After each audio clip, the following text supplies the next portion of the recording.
በገዳሙ ምድርን በመቋሚያ ወግቶ ያፈለቀው ጠበል የአእምሮ እድገት ውስንነት ያለባቸውን ፈጥኖ የሚፈውስና ጥበብና ዕውቀትን የሚገልጽ እንባው በነጠበበት ቦታ ላይ የፈለቀው ጠበል ለዓይን ሕመም ፈዋሽ የሆነለት ቅዱሳን መላእክት ከገነት አምጥተው በተሰወረበት ዋሻ ውስጥ የሞሉትን የአፈር እምነት ንስሐ እየገባ አከብሮ በንጽህና የያዘውን ሰው ክፉውን ዘመን አሻግሮ የኢትዮጵያን ትንሣኤ እንደሚያሳይለት ጌታችን ቃል የገባለትና ከላይ የዘረዘርናቸው ጠበልና እምነቱ በሚገኝበት በደብረሃዊ ገዳም ብርዱን ታግሶ ሱባኤ ለያዘ ሰማያዊ ምስጢር የሚገለጽለት ሰማያዊ ዜማን ከሰማይ ሰምቶ ለደቀ መዛሙርት በማስተማር ቅድስት ቤተክርስቲያንን በማህሌተ መላእክት ያስጌጣት ምድራዊ መላእክቱ መልሳን ካህኑ ቅዱስ ያሬድ ዛሬ ግንቦት 11 ቀን የተሰወረበት ዓመታዊ በዓሉ ነው።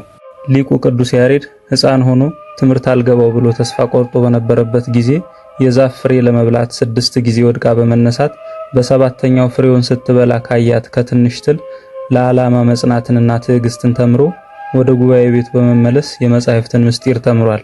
ከዕለታት በአንዱም ወደ ሰማያት ተነጥቆ የመላእክትን ዜማ ተምሮ ቤተክርስቲያናችን እስከ ዘመናችን ድረስ የምትገለገልባቸውን ዜማዎች ለመድረስ ችሏል።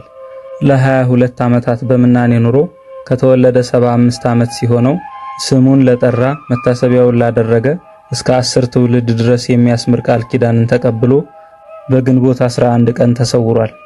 ለእግዚአብሔር ምስጋና ይሁን። እኛንም በኢትዮጵያዊ ሊቅ በቅዱስ ያሬድ ጸሎት ክፉውን ዘመን ያሻግረን ይቆየን።